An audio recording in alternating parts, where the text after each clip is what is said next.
Hola a todos, ¿cómo están? Una nueva semana, ¿cierto? De nuestro ritual semanal de Procurement Connect Latam. Hoy estamos muy contentos porque hoy día ya hay más de 120 personas que se suman a la comunidad y la verdad que nos tiene bastante contentos y felices y emocionados también con lo que viene porque sabemos que finalmente la idea es que este grupo nos potenciamos entre todos. Entonces, en estos tan solo 30 y poquitos días más han pasado muchas cosas y espero que sigan pasando muchas más.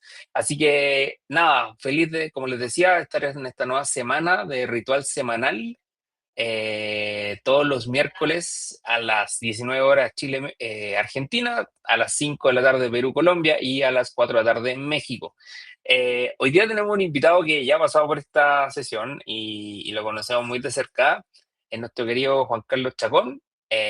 Juan Carlos Chacón, el líder, ¿cierto?, de negociaciones y partner en CUNSAP. Juan Carlos ya tiene más de 1000 negociaciones con proveedores tecnológicos en el cuerpo y la verdad que es un honor nuevamente tenerte aquí, Juanca, y seguro van a salir cosas súper interesantes. Hoy día, hoy día, como tema especial, ¿cierto? Desarrollamos, o queremos desarrollar más bien, el negocio con proveedores internacionales.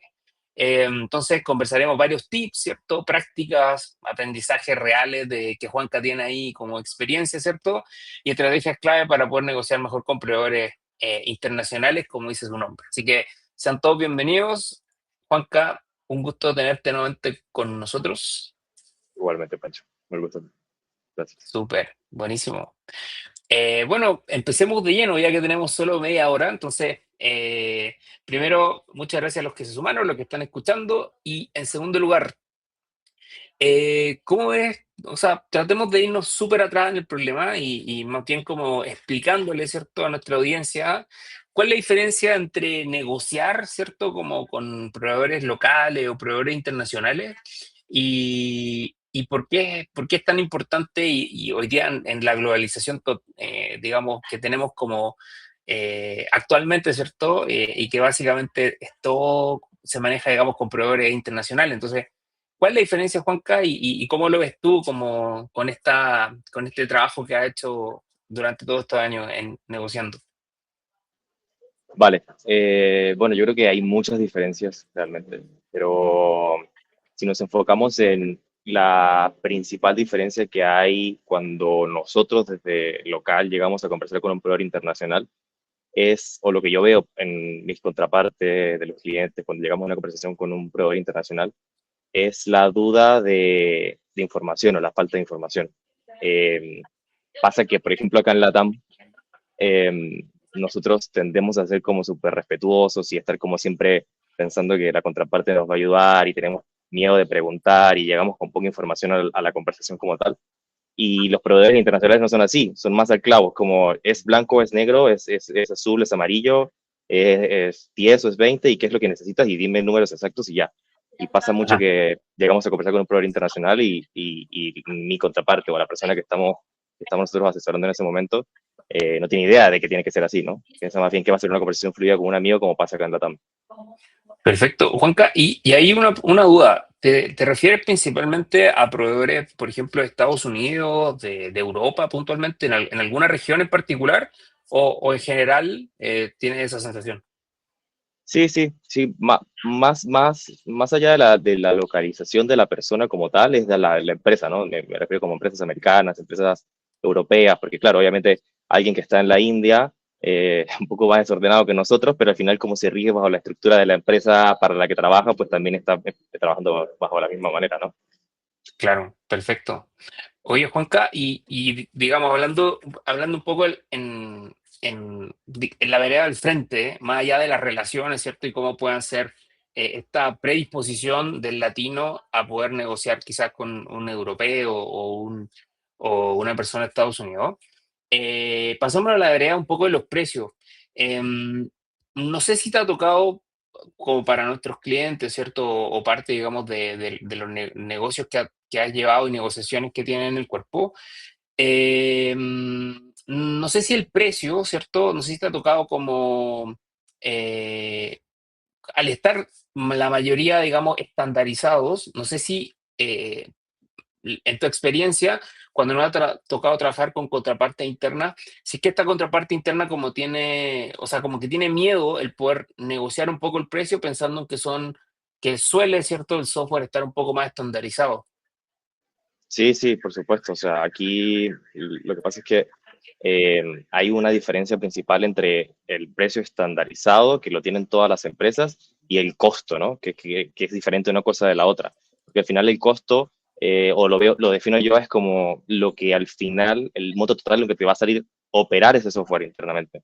Entonces, todos los proveedores a nivel internacional tienen su precio más o menos como cercano o igual.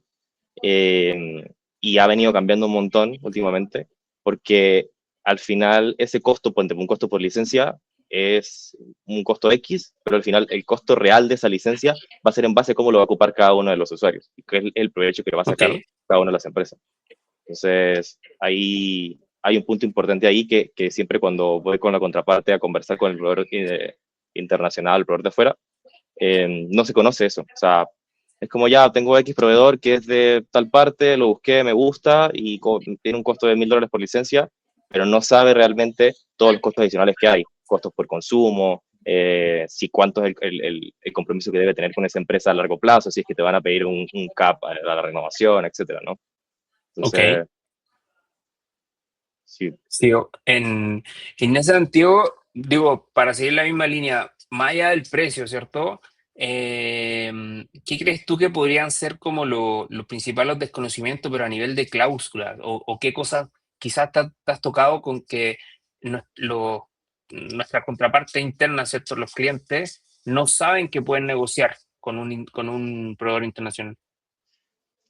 o sea, muchísimas cosas, hay muchas cosas que están por debajo de la mesa. Al final, la parte legal es la más importante dentro de cada compra que se vaya a hacer. Hay, no sé, ese mismo costo que te decía de una licencia que te va a costar $1.000, no te dicen cuáles son los SLA que te van a prometer, no te dicen cuál es la flexibilidad que tienes para poder jugar con esa licencia para arriba o para abajo, para cancelarla, para aumentar el consumo que vaya a tener. No Ujú. te dicen si puedes tener un castigo porque eliminas esa licencia o cambias de tier entre un plan y otro. Todo ese tipo de cosas que están por debajo de la mesa son las más importantes, que al final es lo que realmente importa o lo que realmente nos deberíamos concentrar. Más allá de que si necesito 10 licencias y cuesta 1.000 cada una, es cómo juego con esto o cómo opero esto, con esto durante el año, ¿no? Con todos estos cambios que están en la parte legal. De acuerdo, de acuerdo. Súper. Muchos profesionales, ¿cierto?, de compra llegan a la negociación incluso sintiéndose como con una especie de ventaja de la información frente a algunos gigantes globales, como pueden ser, no sé, Salesforce, bueno, Oracle, etcétera, etcétera, etcétera, ¿no? Entonces, desde tu perspectiva y lo que te ha tocado vivir en Kunsa, ¿cómo puede un líder, cierto, de abastecimiento o un líder de procurement o alguien que esté negociando, cierto, en el área de compra, usar data como para nivelar un poco la cancha y evitar que el proveedor dicte un poco la regla del juego y tenga como esa ventaja en la mesa, ¿no?, de negociación? Sí, ahí es importante ver como el consumo real, ¿no? Que cada uno de las personas que vaya a hacer una compra X puede evaluar, más allá de porcentajes de uso, si realmente se está ocupando la plataforma y eso todo lo que nosotros revisamos en Kunsap, es hacer como esta matriz, ¿no? Matriz de peso de esta licencia o este proveedor tiene todos estos features que yo podría, o funcionalidades que pudiese necesitar ocupar a largo plazo. Este otro tiene la mitad, este otro tiene un desarrollo un poco distinto e ir marcando con esa matriz de puntos. O sea, le voy asignando un punto a cada una de las funcionalidades que necesito y ahí van viendo realmente cómo se proyecta o cuál es el que pesa más y cuál es el que podría ser el ganador y cuál es realmente el uso que podrían darle a cada uno de esos proveedores a largo plazo. Y Ok. eso lo veo muy poco realmente. Es esta data que digo, más allá del consumo, las tendencias que si la predicción de cómo vamos a tener un consumo durante 6 meses, 3 meses o 12 meses, que pasa poco desde que llegamos a una conversación y tenemos la predicción hecha, es ver si realmente va a cumplir con las necesidades que tengo hoy en día de la empresa. O sea, ¿me va a solventar la necesidad que tengo o no? Al final es lo que nos pasa aquí, vemos mayormente en Funza, que terminamos cayendo en compras por comprar solamente. Ajá, exacto. O sea, muchas empresas, como tú dices, desde la solicitud, ¿cierto?, interna de poder requerir alguna herramienta tecnológica o algún, eh, o algún servicio de algún proveedor, básicamente en la solicitud y en la revisión interna del requerimiento como tal, muchas veces se cae o muchas veces se hace superficialmente y eso al final conlleva en gastar mucho más dinero a la hora de poder contratar, ¿cierto? Alguien que creo que me va a solucionar el problema. Exacto. Sí, o sea, Ujú. hoy, por ejemplo, te puedo dar fe absoluta de que de todas las negociaciones que he llevado, más del 70% de las conversaciones he llegado a puerta en donde no se ha hecho un estudio de lo que realmente se proyecta usar esa licencia o ese software. No se Ajá, ha revisado por falta de tiempo, porque obviamente todos estamos en mil cosas, pero bueno, al final ahí está el paradigma, ¿no? Como que las empresas se preocupan un montón por hacer plata y traer plata, pero no ven el otro lado donde toda la plata que se está yendo por esta otra parte. Al final está entrando en una bolsa con un montón de agujeros, que se está yendo el dinero por un montón de hoyitos que tiene, ujú, y, y es por esto, o sea, llegamos a una renovación de contrato, a una compra, donde ya hubo una prueba de concepto, y no se ha hecho ni siquiera el 30% del estudio que se debería hacer. No se ha hecho la predicción exacta, no tenemos dos tendencias, no se sabe si las funcionalidades realmente van a ser usadas por todas las personas, no se ha hecho ajá, una segmentación de áreas y a decir como, ok, si vamos a hacer 100 usuarios, qué tipo de funcionalidad realmente necesita cada uno de ellos? Es decir, esa matriz que te decía recién, para poder marcar qué es lo que realmente se necesita. Al final, las conversaciones terminan siendo 3 reuniones en donde ya yo creo que me funciona este tipo de plan, vamos con la full para probar, digamos, en un año cómo nos va con la full, y si no, el próximo año nos bajamos. Y el próximo año, ajá. cuando van a renovar, el proveedor le dice, ¿sabes qué? Sí, sí te bajas, pero me tienes que pagar lo mismo que me estás pagando por la otra porque tengo una cláusula que dice que no puedes bajarte. Sí, entiendo, entiendo. Y es como tragicómico, ¿no? Como por una parte las empresas se ven, o sea, como que el área no conversan en el sentido de que, ok, ventas tiene el incentivo de traer más dinero, ¿cierto? A esta empresa, pero por otro lado estas fugas que dices tú, solo por un tema de, primero, desconocimiento, seguro quizás por la falta de tiempo también, ¿no? Porque, o sea, no es culpa del área de procurement del todo, ¿no? Es como cómo TI puede ayudar, cómo el área de operaciones, quizás que fue la que solicitó el software, también puede, digamos, hacer un buen caso, un business case interno para saber qué comprar, a qué proveedor comprarle, por qué a ese proveedor, en qué minuto, con qué cláusula. Entonces, es un sinfín de problemas asociados a esto y yo creo que es muy bueno el punto en el sentido de decir, bueno, ok, procurement es como la cara visible finalmente que tiene que ir a buscar el proveedor, pero finalmente todo el trabajo hacia atrás de apoyo en inter áreas no se da. Entonces, muy bueno el punto. Sí. Súper. O sea, es Mm, ahí para ujú, complementar un poquito, obviamente, o sea, sí, es 100% falta de información. Al final, obviamente, hay mucha dependencia entre áreas, porque el área de procurement es el que tiene que salir a la guerra, pero depende del área técnica que le diga realmente qué funcionalidades va a necesitar en cada licencia, ¿no? ajá, Y al final caemos en que el procurement se enfoca en decir cuánto me cuesta esta plataforma, pero no cuánto me cuesta operar esta plataforma, que al final es eso, ¿no? O sea, ajá. comprarla me cuesta 1x, pero operarla me va a costar 3x. Y no se hace el estudio de la operación, sino más bien y cuánto me cuesta al final. Termino negociando solamente bajo precio. De acuerdo, de acuerdo. Oye, Juanca, y si tuviéramos que pensar, por ejemplo, y ahí a todos los amigos de procurement que nos están escuchando del otro lado de la mesa, hablando específicamente de la contratación de tecnología y software con proveedores internacionales, ¿cuáles son dos o tres puntos que crees tú que son imperdonables, ¿cierto? Que cualquier líder de procurement se esté fijando, ¿no? ¿Cuáles son esos puntos que realmente tú aconsejarías no dejar nunca de lado y que realmente pueden mover la aguja?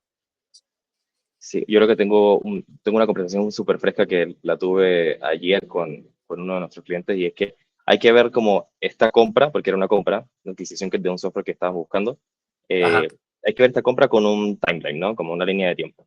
¿Qué puede pasar dentro de esa línea de tiempo? Uno, renuevas. Esa es la opción uno, ¿no? Lo renuevas. Si ajá, todo sale bien, lo renuevas. La opción dos es que lo des de baja, que canceles. Y la opción 3 es todo lo que puede pasar internamente mientras llegan las opciones anteriores, ¿no? Entonces, por ejemplo, si vas a cancelar ese contrato o esa compra que vas a hacer porque no resultó, ¿cómo ajá, blindo yo el contrato que vaya a tener con esa empresa a que tengamos una salida justa? ¿Qué tenemos que tener o qué deberíamos cumplir? Que la salida la podamos avisar con cierto tiempo de anticipación, que podamos salir sin penalización, que no tenga que pagarte el contrato completo si es que yo necesito prescindir del contrato antes de tiempo porque simplemente estoy probando. Eso por la parte de la salida. El punto dos, si es que renuevas, proyectar esa renovación. La mayor parte de las Ajá. renovaciones que nosotros en Concept tomamos no tienen un cap de renovación, o sea, no saben cuánto porcentaje le pueden subir. El proveedor puede llegar y decirte, ¿sabes qué? Del año pasado para acá, te voy a cobrar un 20% más porque sí, el mercado subió, el IPC, etcétera, y bueno, fue. Ujú. Eso en las renovaciones también hay que blindar desde el inicio. ¿Cuánto porcentaje es que me va a subir? Si es que yo subo de un tier, ¿cuánto va a ser mi cambio de pricing? Si es que aumento mi consumo, puedo tener bolsas de consumo ajustadas para saber y poder proyectar cuánto va a ser el costo total de este contrato a la larga. Bueno, hay un montón de cosas que hay que revisar en las renovaciones. Y punto tres, todo lo que pasa en el lapso, ¿no? Si estás comprando una plataforma, estás renovando, pues, y tu proyección del equipo es que vas a incrementar operaciones en un 30% X, ¿cómo se vería ese incremento en el costo del contrato? ¿Qué pasa si es que yo llego a un sobreconsumo X? ¿Qué pasa si es que se me va a la mitad del equipo? ¿Qué pasa si es que más bien contrato más gente? Todo eso que pasa en el intertanto también debería ser blindado. Esas tres cosas yo creo que serían como los puntos importantes. La salida, la renovación y qué pasa en el intertanto.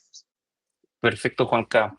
Oye, me quiero detener un minuto porque no me había fijado, pero en el chat hay varios comentarios y algunas preguntas. Entonces, voy a leer Vale. aquí una de Francisco que dice como, en mi experiencia con el área de procurement desde la división logística y finanzas, he propuesto calzar lo máximo posible la compra al requerimiento del área de proyecto, un poco reforzando, ¿cierto?, lo que comentábamos recién. Y dice, ¿cómo se conseguía? Días y horas de reuniones con cliente interno y mucha información con detalles. Quizás, y ahondando un poco en esa misma parte, como para también no cambiarnos de tema tan radicalmente, ¿qué aconsejas, Juanca, con este tipo de cosas? Porque habitualmente, al menos en el mundo de software, ¿cierto? Y quizás podemos dar algunos ejemplos de otro mundo luego, de otro tipo de proveedores, otras categorías. En el mundo de software, ¿qué funciona bien a la hora de sacar este requerimiento? Porque mucho se habla del owner de la aplicación, ¿no? ¿Quién es el responsable de esta aplicación o quién la está manejando, como, ya sea como comprador, negociador o como usuario, ¿no? Como administrador de la plataforma. Entonces, ¿qué te ha resultado a ti como para poder penetrar otra área, el poder conversar con más gente, el poder, incluso a ti mismo como ente externo, ¿cierto?, de la empresa, poder conseguir esa información necesaria para que las conversaciones se den y avancen? Mira, en la práctica es bien complicado realmente, pero al final es simplemente coordinación entre equipos. O sea, hay varias partes interesadas, entonces es mucha información, va a depender del tipo de proveedor y el tipo de producto que estemos comprando, pero sí hay que hacer todo lo posible por recopilar toda esa información que se necesita. Integrar al área técnica, integrar al área de procurement con el área de proyectos, ver cómo podemos proyectar este contrato a largo plazo, qué es lo que realmente se necesita hoy, a corto plazo, ¿no? En 3 meses. ¿Cómo sería la implementación de esta plataforma en 3, 6 meses? ¿Realmente vamos a necesitar esto en este tiempo? Hacer todos esos ajustes y ese mapa de calor o como lo queramos llamar, en ver qué es lo que realmente necesitamos, ¿no? Y al final es eso. O sea, todo se reduce a que no sabemos qué es lo que estamos pagando. O sea, al final están pagando carísimo un montón de plataformas porque no se sabe qué es lo que realmente necesitamos desde un inicio. Ujú, Y yo, o sea, mi recomendación a secas es integrar a todas las áreas responsables o involucradas, ujú, hacer todo lo posible porque todos participen fielmente en cualquier compra o renovación de contrato que se necesite. Y por más que cueste, y es un proceso que lleva varias horas hombres en realizarlo y las reuniones y lo que nos conlleva, es crucial que se haga. Hay mucho despilfarro de dinero por renovar lo que no sabemos que realmente necesitamos o por comprar lo de que realmente acuerdo. necesitamos. De acuerdo. Es un buen tip también, porque una puede ser en la fase de adquisición, ¿cierto? Que es como ya, estoy adquiriendo una nueva herramienta, pero luego en las mismas renovaciones se arrastra mucho pecado anterior, ¿no? Como lo que dices tú, o sea, ok, contratamos una herramienta no con el suficiente levantamiento interno, ok, o contraté un proveedor de lo que sea, estamos hablando casi puro de software, pero perdón ahí la audiencia, pero en verdad se puede extender a cualquier tipo de proveedor. Entonces, contraté un proveedor, ¿cierto? eh, Pequé de no hacer el requerimiento como necesitaba. Resulta que viene la renovación y esa renovación justo es como, arrastro todo el pecado anterior, porque justamente es como, ok, ya sé que existe el proveedor, no sé ni siquiera cómo está evaluado, no sé cómo lo ocupan, cuándo lo ocupan, si le sacan el provecho, ¿cierto? Solo tengo una historia quizás de los pagos que he efectuado, las órdenes de compra, etcétera, pero no sé efectivamente si es que un proveedor que vale la pena seguir, ¿no? Entonces, ok, estamos Exactamente. en línea. Juanca, tengo una pregunta acá de Alexandra que dice, con la volatilidad actual de las divisas, ¿qué estrategia recomiendas para mitigar el riesgo cambiario al cerrar tratos a largo plazo, multi-year deals con proveedores que no facturan en nuestra moneda local? Bueno, si no factura nuestra moneda local, hay que también conversarlo y levantarlo en la negociación. Ha pasado también, los contratos, los proveedores solamente te facturan en dólares y hay que hacer la contratación en dólares y no hay otra opción. Y hay, la volatilidad del ajuste cambiario en Latinoamérica es impresionante. Entonces lo que se hace es que tenemos un ajuste, ¿no? Llegas a una negociación donde dices, ya, durante el 2025 hubo una variación de un más o menos un 10-15% o 5%, por ser algo más conservador. ¿Cómo ajustamos ese porcentaje en el costo total del contrato? Y eso se hace. Y los proveedores lo saben y lo han hecho muchísimas veces con todos sus clientes y es algo que se negocia. También otra opción es que si no te dan la oportunidad de poder tomarlo para este contrato actual, o sea, que te den como un gap de descuento por el tema cambiario, puedes pedir que lo ajustes una vez finalizado el periodo contratado. Es decir, si contratas un año, veamos cómo fluctúa el dólar durante este año, veamos si tenemos un crédito a favor a final del contrato o no. De acuerdo, de acuerdo. Es un excelente punto, Juan Carlos. Yo creo que al final pasa mucho y no ha pasado mucho en nuestra experiencia, ¿cierto? De analizar más de 1000 contratos, principalmente de tecnología, que las cláusulas en general no se cuestionan y no se refutan tanto, no hay no hay del área de procurement como una suerte de querer modificar muchísimo esas cláusulas. Y creo que, como dice Juan Carlos, lo principal es poder blindarte, ¿no? En cuanto a los precios. Entonces ahí contestándole un poco a Alexandra, creo que Juan Carlos da en el clavo en el sentido de decir, eh, perdón, en este caso el cliente, el que está comprando el servicio del proveedor, puede asegurarse con este tipo de cláusulas también y en el fondo proponerlas, no necesariamente, pues obviamente llegar a un ajuste entre partes, ¿no? Pero al menos cubrirse de cierta manera para que el trato sea favorable a largo plazo o poder fijarse cada 6 meses en cómo fue la fluctuación de la moneda en la cual está haciendo el contrato o etcétera, etcétera. Creo que es súper importante modificar o clavarse en alguna de estas cláusulas. Yo creo que estaría bueno, y esto lo dejo a futuro, que en una próxima sesión, quizá en la próxima semana, podamos tener un ejemplo claro y analizar un contrato como de pe a pa, ¿no? Como de principio a fin, con todas las cláusulas que tienen, cuáles son Pero favorables, bueno, cuáles no. Estaría bueno ese ejercicio, como para que también la audiencia vaya captando esas pequeñas sutilezas. Juan Carlos, entre paréntesis, y ahí con esto termino esta parte, es muy bueno, muy bueno, ha conseguido cosas increíbles para nuestros clientes en términos de negociaciones, y justamente porque en términos de cláusulas se fija mucho y se clava mucho en esos temas y creo que es súper importante la pregunta que lanzó Alexandra. Entonces, súper. Adolfo nos dice por ahí que eh, un tema relevante en su experiencia, ¿cierto? Mirar con detención el tema tributario. He tenido casos donde el servicio de otro país tiene un precio atractivo en la cotización del proveedor, pero al ver la carga tributaria que se debe aplicar al costo total, deja de ser atractivo. Es un súper buen punto también, o sea, dependiendo de donde el servicio se preste, la carga tributaria, como dice él, o sea, el impuesto, ¿cierto? Que cada país te aplica, también es interesante, o sea, también hay que fijarse muy bien. Entonces, súper bien.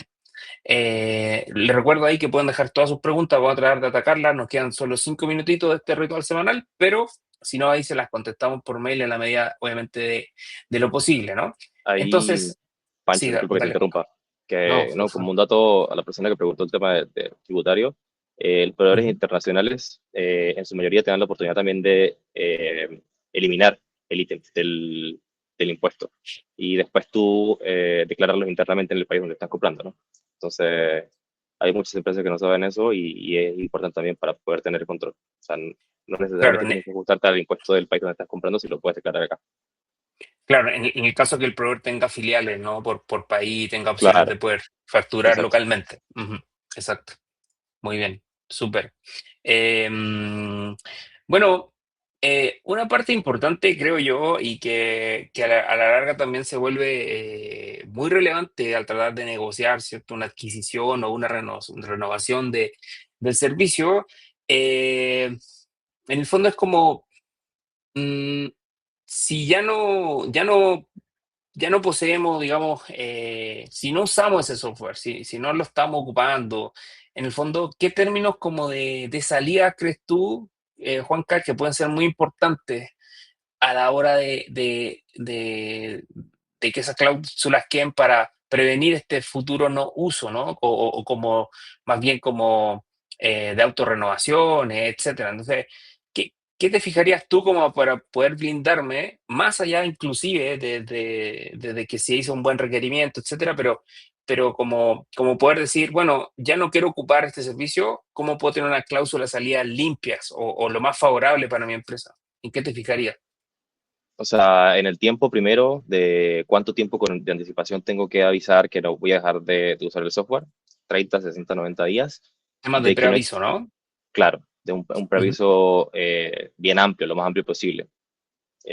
Normalmente el tope que he visto ha sido 120 días, pero en el caso de que no esté tan claro el panorama y están pidiendo contratar por un año y creen que antes de que finalice el primer semestre puede ser que ya estén prescindiendo de la plataforma, si es que no funciona como quieren, también evitar alguna penalización, negociar de que, eh, o sea, más que evitarla, negociar una penalización, si es que yo quiero cancelar antes del mes 6 no tener que pagar la totalidad del contrato, sino pagar un porcentaje de ese monto por penalización. Ajá. Y también la extracción de la data, ¿no? Todo lo que se haga dentro de esa plataforma va a ser propiedad del fabricante. Entonces, como si es que yo te cancelo, ¿cuánto tiempo de marcha blanca va a tener para poder extraer la información y todo lo que cargué dentro de su plataforma? ¿Y cuál va a ser el proceso de acompañamiento? ¿Voy a tener alguien que me va a ayudar en explicarme cómo hacerlo o no? Si es que no, ¿cuál tienes un step by step para yo poder seguirlo y poder descargar toda la información que tengo y hacerle backup? Eso, eso sería como a lo que más me fijaría. Perfecto, súper. Oye, Juanca, ya estamos llegando casi al tiempo y nada, preguntarte, o no sé, si quieres dar algún consejo o comentarle a la audiencia, quizá algún tip, alguna anécdota, lo que quieras ocupar en estos 2 minutos, feliz de que nos puedas contar. Sí, sí, por supuesto. Bueno, con respecto a los proveedores internacionales, no hay que tenerles miedo ni nada por el estilo. Son un proveedor más. Lo que sí, eso que decía al principio de la llamada, hay que tener mucha claridad. No es como en la TAM que vas a sentarte y vas a tener un ejecutivo que te va a explicar el pricing de arriba abajo y cómo funciona cada licencia, sino ellos van a llegar directamente a es blanco, es negro y ya. Entonces hay que hacerse ese mini research antes de entrar en conversación con ellos para tener claridad y tener la estrategia hecha, o sea, hacer el estudio, la integración de las áreas que hablábamos también. Sí o sí hay que tener claro qué es lo que necesito y cómo se acopla la solución del proveedor a lo que yo necesito hoy. Y después de eso, ya cuando tenga claridad y podamos hacer un ajuste y ya hice un buen deal, tener este timeline que hablábamos también sobre qué es lo que podría pasar, ¿no? Si es que renuevo, si es que cancelo, o qué es lo que podría suceder en el intertanto de la duración del contrato. Evaluar todo eso para poder proyectar un costo bien estable y un presupuesto bien claro a la larga. Esa sería como mi recomendación.